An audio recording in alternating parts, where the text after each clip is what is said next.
Seguimos compartiendo este programa especial de Navidad en la mañana del 11, acompañados por los productos Manolo. Muchísimas gracias a la fábrica Manolo, a toda la familia Siosec, que nos ha traído esta muestra de sus exquisiteces con nuevo packaging, nuevo embalaje de algunos de sus productos. Muchísimas gracias, ideal para compartir en estas fiestas en familia. Otra de las entrevistas importantes que de alguna manera dieron que hablar y tuvo repercusiones posteriores fue la que le hicimos al mentalista Luis Orsi. La entrevista con Luis Orsi la hicimos exactamente el 17 de julio de este 2020. En esa ocasión, Orsi vaticinaba de que un expresidente iba a fallecer, se dio el caso del doctor Tabaré Vázquez, y también habló del crecimiento que iba a tener la curva de contagios en Uruguay a partir de los próximos meses. Eso lo dijo en julio. La cosa se disparó en el mes de octubre. Algunas de las cosas que dijo este mentalista hace tantos meses y que hoy son realidad. Siempre que he hecho las predicciones, antes hacía muchas más, cuando era más chico, y tenés que estar pendiente del día a día cuando te preguntan de los temas, porque si no, no tenés la información como para manejarlo. Y no es en 2 segundos que te la puedo brindar, porque hay toda una proyección hacia ese caso. Lo que tú estás mencionando ahora, incluso lo de la renuncia del ministro, se empieza esa proyección a fines del año pasado, del 2019, en el semanario Eco de la ciudad de Colonia, donde... Ahí escribís, vos tenés una columna. Tengo una columna ahí semanal, e incluso cada 15 días hago predicciones variadas, que incluso la directora del semanario cada semana sale como asombrada, porque algunas han tenido un par de meses nada más para que se concreten. Y yo lo que creo que Uruguay venía bien, si vamos a hablar a nivel nuestro, del país, venía bien en la región, muy bien parado. En marzo yo le había pronosticado a este semanario que julio, incluso lo hice en un círculo todo julio, con un marcador, y septiembre, de julio a septiembre, nosotros teníamos un proceso de que el COVID-19 se iba a ir. De hecho, fines de junio, antes de que se reactivaran las escuelas, Uruguay estaban 15 casos y esperaban ansiosos que en pocos días se terminara, porque cada vez no se estaban registrando y se estaban yendo los que quedaban. Y yo me sigo manteniendo que Uruguay hizo al revés, reactivó las cosas cuando se le estaba ya yendo de las manos para lograr lo positivo. No digo que no se esté logrando, pero el tema es que convivimos en una sociedad que es rebelde, que cuando vos decís que hay que cuidarnos, no todos se cuidan, y que los que se cuidan están siendo solo los que mantienen ese rango del nivel de que esto no esté peor. Pero cada vez, cada día que pasa, tú ves más reactivación de personas que creen que el problema ya pasó. Entonces, para mí lo pasé de positivo a negativo. Lo de julio a septiembre ahora es como que se reactivarían lo que fue el comienzo de las escuelas, reactivar los shopping, reactivar todo. Es como que no estamos todavía, no era el momento. Fue un error. Yo pienso que sí, que es un error porque se va a reactivar, que incluso tengo una predicción de que se va a tener que echar marcha atrás en las escuelas. En las escuelas, estamos hablando de un número de cientos de miles de niños, que a donde vayan un par de niños, que ya está pasando inclusive, en liceos y en escuelas, lo que pasa es que todavía es manejable, es un caso, 2 casos sueltos, pero digo, esto es como encender pólvora. O sea que habría que dar marcha atrás en las próximas semanas en Uruguay a nivel escolar con esta reapertura de la educación en función de que, bueno, como dijo el presidente, para adelante todo lo posible, para atrás todo lo necesario, y habrá que volver a lo que era hace algunas semanas con la inactividad en algunos sectores. Para mí lo que puede ayudar justo es la condición de que va a haber al fin esas vacaciones de julio de 2 semanas. Que en un principio, cuando se estaba hablando de retomar, se decía de que no iban a haber vacaciones. Bueno, es lo más certero dentro de todo de que haya ese espacio, porque nosotros tenemos la gripe de todos los años normal, donde las defensas bajan, la gente no se cuida, se desabriga, está en la calefacción, bajás, salís a la calle, agarrás un golpe de frío, pero pienso que yo lo estiro de julio a septiembre ahora a lo negativo a decir, estamos propensos a que esto se dispare como pólvora.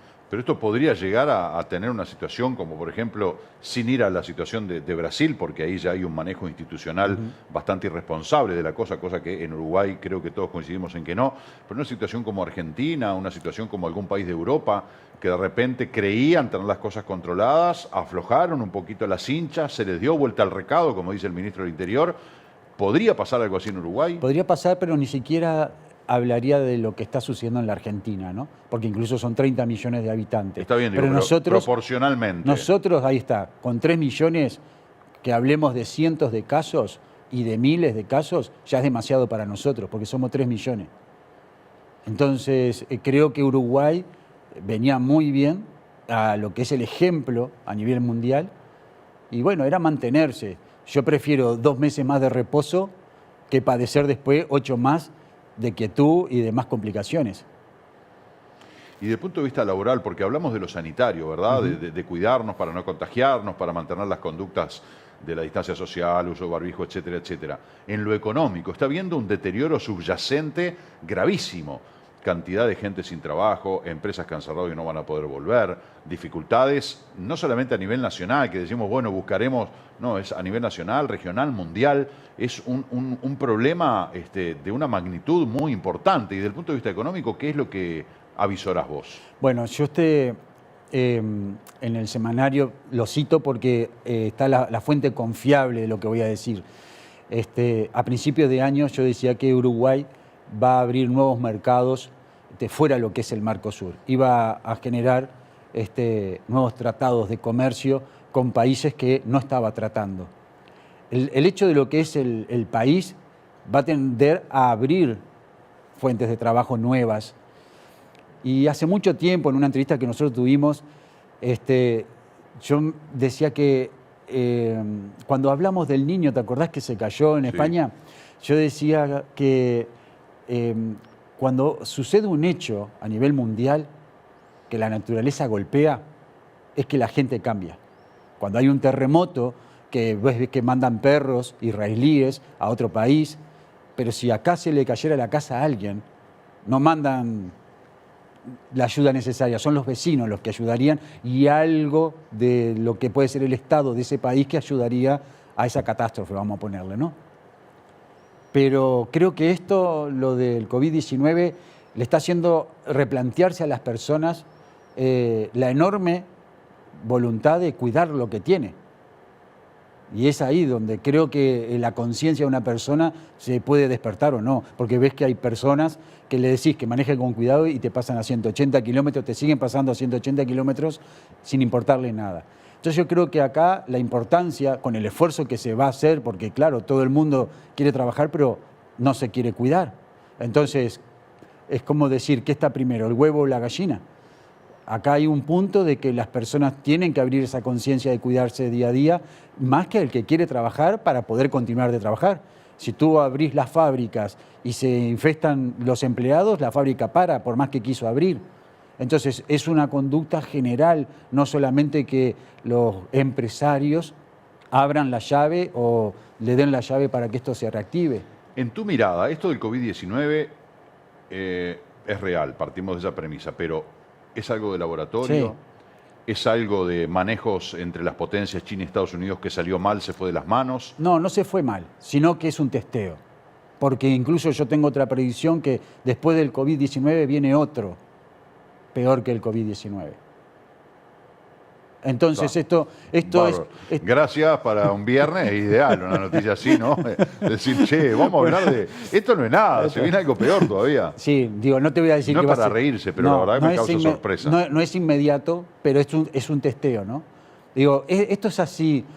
Digo, si miramos los miles de personas que han muerto en el mundo, muchos de ellos podían haber sido evitables si se hubieran cuidado, si hubieran tenido responsabilidad. Hoy por hoy una persona cuando hoy está internada en el CTI padeciendo eso, se podía haber evitado eso. Hay gente que a veces cree que no le va a pasar, no se cuida y después sufre las consecuencias. Pero esto es una antesala de otra cosa que viene peor. Y antes que me hagas la otra pregunta, y se va a modernizar el barbijo.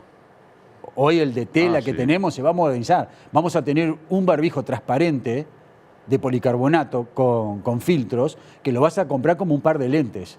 Cuando vas y te elegís un par de lentes. Quiere decir que la industria de los barbijos se va a disparar, digamos, el que se ponga a hacer barbijo va... Eso ya se está viendo, ¿no? Pero me quiero tener un segundito para que amplíes. ¿Opinás de que esto del COVID-19 es algo manipulado? ¿Es algo, no parte del mercado Wuhan de comer lagartos y de comer murciélago? No, lagartos no murciélago. ¿Es un virus de laboratorio? Es un virus de laboratorio que no se fue de las manos, ¿no? ¿Y con qué objetivo? ¿Con depurar la población mundial? Y, ¿cuál es la idea? Y quizás la palabra podría ser por ahí, pero es como un ensayo. Este es como una antesala. Entonces están testeando, digamos, quién toma precaución. Es como que si yo fuera a una clase de manejo y me dicen que me tengo que poner el cinturón de seguridad, después salgo de ahí, ¿me lo pongo o no me lo pongo? Los que no se lo ponen tienen un riesgo más elevado. ¿Pero quién lo hace? Porque se habla ahora del nuevo orden mundial, ¿no? ¿Quién es el que está haciendo testeos en la población mundial con este riesgo de 600.000 muertos, de 15 millones de contagiados? ¿Quién lo hace y para qué? Bueno, según tu mirada siempre, ¿no? Hay una potencia que voy a decir que es escondida a los ojos normales de las personas, porque la gente a veces solamente lo que ve es lo que entiende, pero no investiga, no profundiza. Pero hay lo que se llama ese orden mundial, que lo he escuchado, que la posibilidad de ir sacando, depurando, que es horrible decir esa palabra, ¿tá? Porque no tienen el derecho, digamos, sobre la vida de las demás personas. Ese orden mundial que tú hablás, que quiere como que concentrar en dejar un cierto nivel de personas en el mundo y exterminar a los más débiles, hay que preguntarle quién después de esos que nadie se va a bajar del caballo va a salir a arar la tierra, por ejemplo. Porque son personas todas sumamente muy importantes y que están para que les sirvan. Claro, eliminar a los pobres, a los laburantes, a la gente rural, o sea, todo eso que, según esta mirada, es gente, población que no sirve y hay que sacarla, y después quién va a hacer el laburo que hace esa gente, claro, ¿no? Que es la que de alguna manera mantiene los motores funcionando. Luis, se nos ha terminado el tiempo. ¿Tenés alguna mirada política del Uruguay? Digo, el tema coalición, el tema ley de urgente consideración. ¿Cómo ves el esquema político uruguayo en el futuro inmediato? Bueno, si lo digo con lo del semanario que les publico a ellos, Uruguay está, justo quedó pausado con esto lo de la pandemia, porque si no se hubieran abierto mucho más rápido e incluso más lo que hace un ratito te dije de lo que es el mercado, a atraer trabajo. Incluso hay un pronóstico que les he dado como para la ciudad de Colonia, de empresas nuevas que van a venir desde el exterior a instalarse al Uruguay. Políticamente, y va a estar bravo, va a estar bravo. Los sacudones todavía, yo creo que recién empiezan. Pero eso lo dice cualquier vecino en una rueda de café, che, va a estar bravo, ¿eh? Bueno, tirame alguna punta más firme. Lo que pasa es que, viste, yo con la política nunca quise. ¿viste? Hablaste de que se iba Talvi y le invocaste, o sea, ¿cae algún ministro más? Sí, bueno, si querés así, más fino, sí, otro ministro más, sí. ¿Va a caer otro ministro? Más, ¿Cuándo? Sí. Y antes de fin de año. ¿Y a qué hora? No.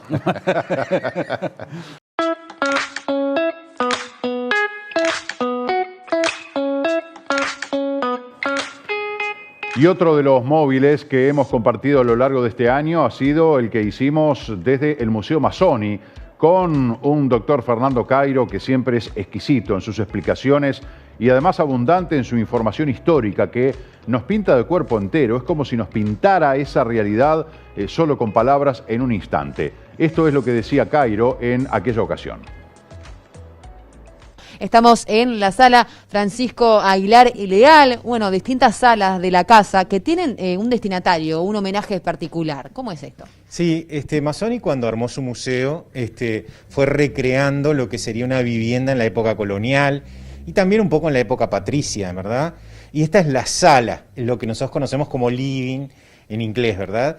Era la sala principal de la casa, había un piano, este piano es de 1815, pertenecía a la familia Aguilar, justamente a una de sus hijas, y está dedicada así a un progresista vecino de Maldonado, de origen canario, que fue Francisco Aguilar, que se estableció acá, hizo mucho por el progreso de Maldonado, se estableció en 1811, justo en plena revolución, y llegó a ser hasta el primer ciudadano legal del Uruguay y senador de la República, falleció en 1840, y muchas de las cosas que se exhiben pertenecieron a él, como el bastón, el piano, ese retrato que es una reproducción hecha por Carlos Seijo.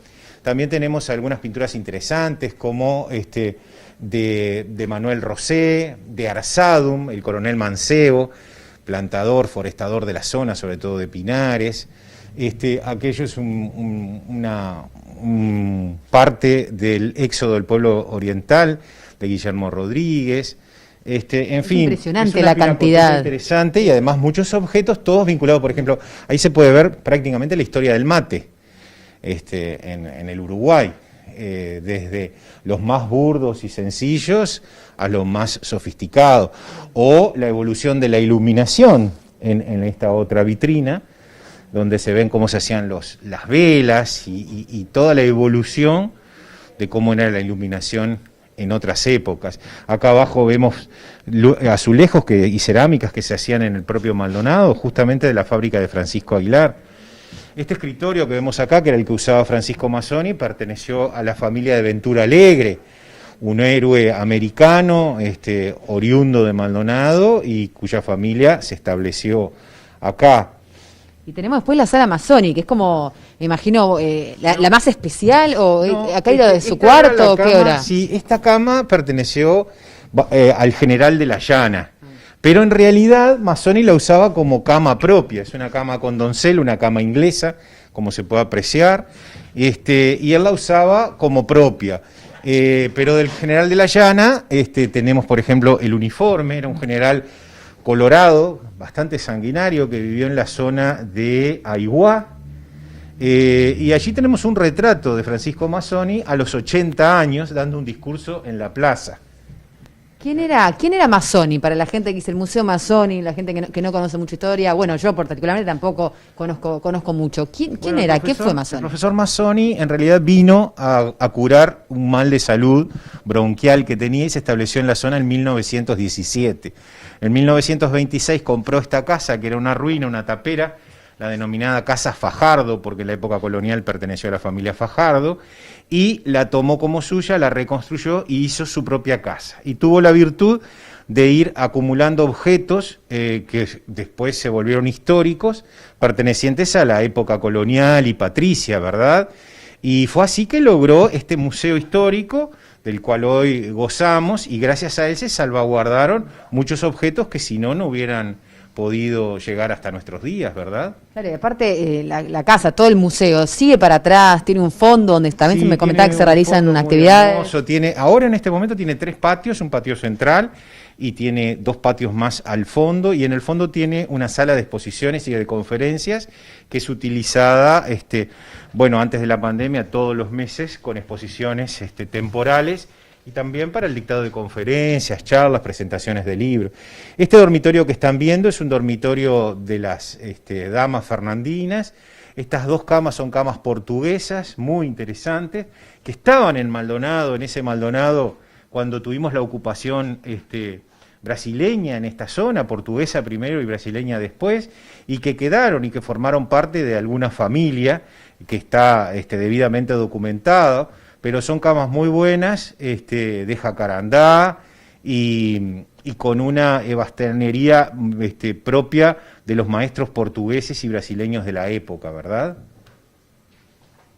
Y también está el patio por aquí, o sea, es impresionante también la variedad de cosas, objetos Sí, que hay, ¿no? sí, Hay mucha historia aquí. Acá es casi terror al vacío, porque para donde mires Claro. hay algún objeto, ¿verdad? Pero verdaderamente hay muchas piezas, hay muchas guardadas también que por falta de espacio no se pueden mostrar. Hace un par de años inauguramos otra ala del museo en la cual se incorporaron 3 salas, un depósito y un baño, y eso nos permitió exhibir algunas otras piezas, ¿verdad? Este patio central es muy bonito, con un aljibe, como en toda casa colonial debía existir, y esta galería de la que estamos recorriendo no existía, todas las habitaciones daban a este patio, que era la casa era una verdadera fortaleza en esa época, porque bueno, la vida familiar transcurría hacia adentro, ¿verdad? Y el patio cumplía una función muy importante. Y hoy en este patio en el verano sobre todo se hacen pequeños conciertos, algunas charlas, y es muy disfrutable. ¿Cómo puede ser? Pues imagino que hay un montón de gente como yo que nunca había venido al museo, que nunca vino, que tiene la posibilidad de poder acercarse en algún momento, porque realmente, aparte en cada lugar, en cada sala, en cada habitación, tenés también una parte, un fragmento narrado, donde tenés un contexto histórico. Bueno, esta sala, por ejemplo, es la sala Lussich, porque Lussich, te acuerdas que además de ser un gran forestador y tener una empresa naviera de rescate de navíos, escribió Los Tres Gauchos Orientales, fue precursor del Martín Fierro, de la literatura gauchesca en el Uruguay. Pero sí, el museo se puede visitar de lunes a sábados de 10 a 17 horas. La entrada es gratuita y en este momento estamos recibiendo un máximo de 6 personas por visita, que no se da en realidad todas juntas, para que no haya problemas por los temas sanitarios de notoriedad, y no estamos recibiendo grupos, salvo que se dividan de a 6. Pero era muy frecuente tener las visitas de las escuelas, de los liceos y sobre todo de quienes venían de otros departamentos a visitar Maldonado, ¿no? Prácticamente yo te diría que es un lugar de visita ineludible para quien quiera conocer parte de la historia de este lugar, ¿no?